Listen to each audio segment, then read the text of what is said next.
This is March 11th, and I have my second batch of maple syrup cooking here. I don't have so much. Sap quit running on me. I only have about 110 or 120 gallons of sap, so got it cooking. I'll cook until it's about 9 or so tonight, and then get up early tomorrow morning and get it going again.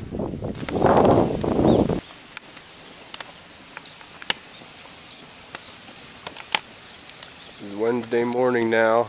I got up, got the sap boiling about 6 o'clock again this morning, and I have about 100 gallons now that I've dumped in there. Probably about 25 gallons in there, so I've evaporated out 75 gallons of water. But yeah, I have about 20 more gallons or so to put in, and we'll just keep taking it down until you got about 4 or 5 gallons left. It's a beautiful clear morning this morning.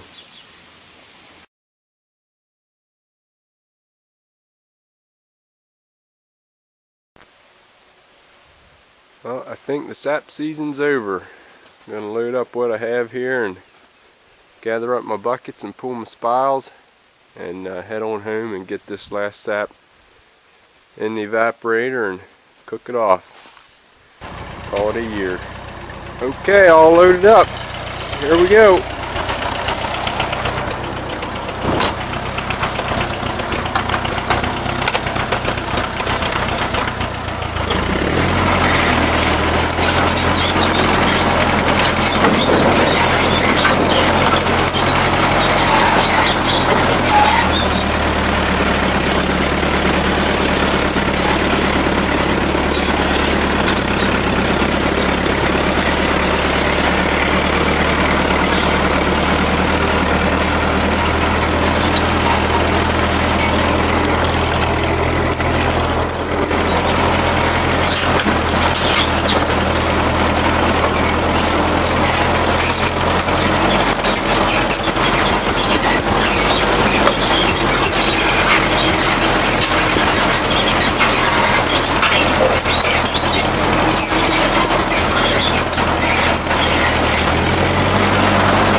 Heading for home.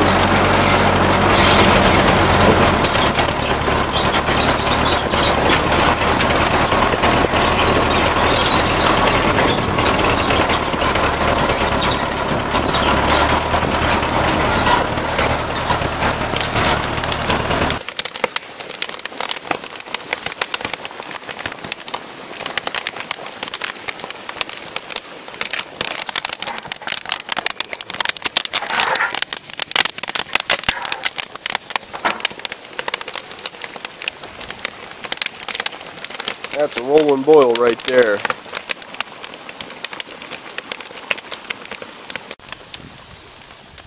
Just a quick rundown of the process for those of you who don't know how this is done. Might have saw in that one video how I gather the sap. I bring it in here and store it in these 50-gallon drums and until I have about 150 or so gallons of sap. Then I filter it through a filter bag to get the bugs and stuff out, and then on the day you're going to cook off, you get your fire started and just start dumping the sap in there and evaporating the water out. Just keep it going as it evaporates down, and just keep adding sap.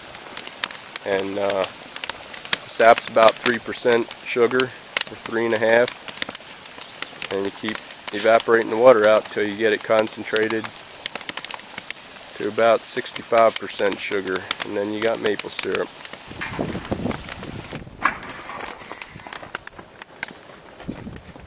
We'll pull her out this corner. This corner? Yeah.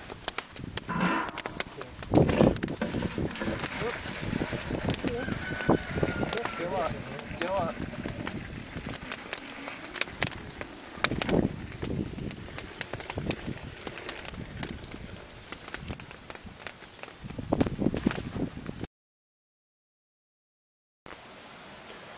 Okay, so we got this operation moved inside here now.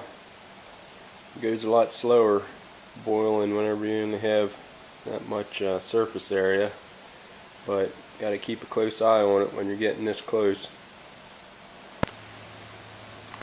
So I'm still cooking here.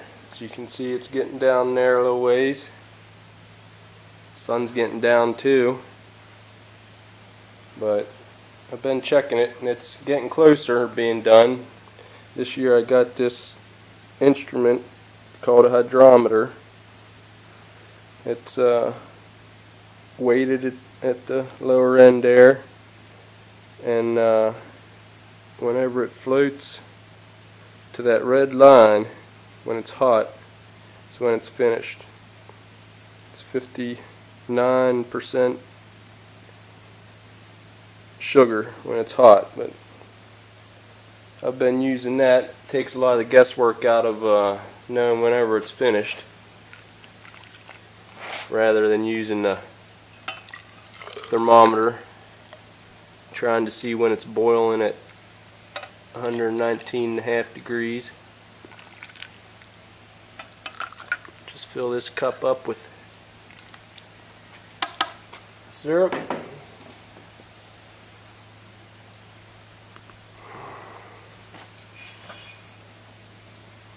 Stick the hydrometer in there.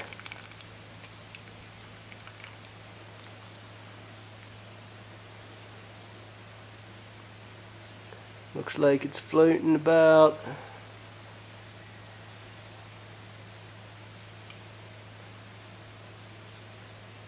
right about 55 right now. Steamed up my lens there. There we go. So it got a little ways to go yet. I just ran the test there with the hydrometer and it's floating just about right, so I think I'm going to shut it off and take it in the house. We'll do the filtering process later on tonight.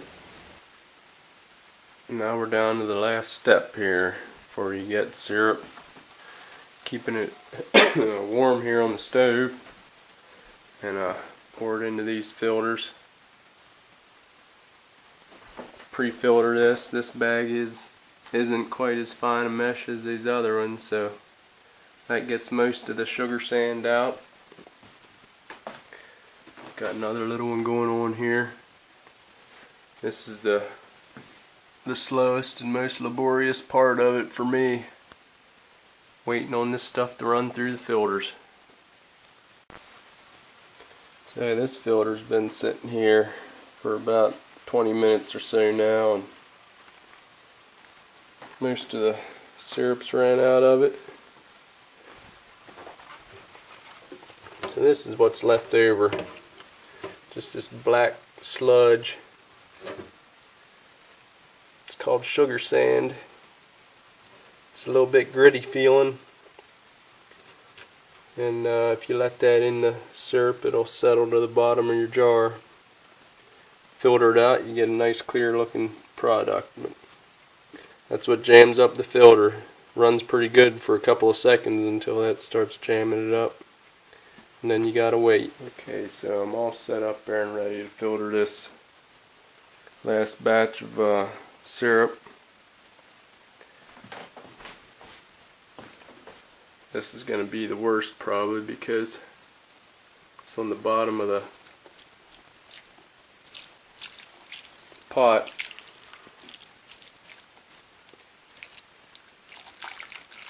You can see how it runs through there pretty good right at the beginning here.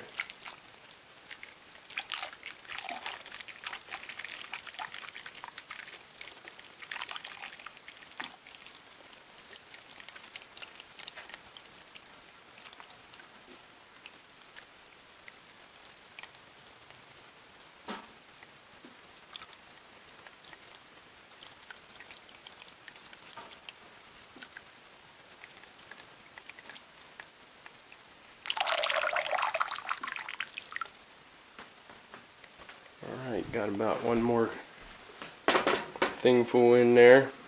I'll soon be done. There we have it, all finished up.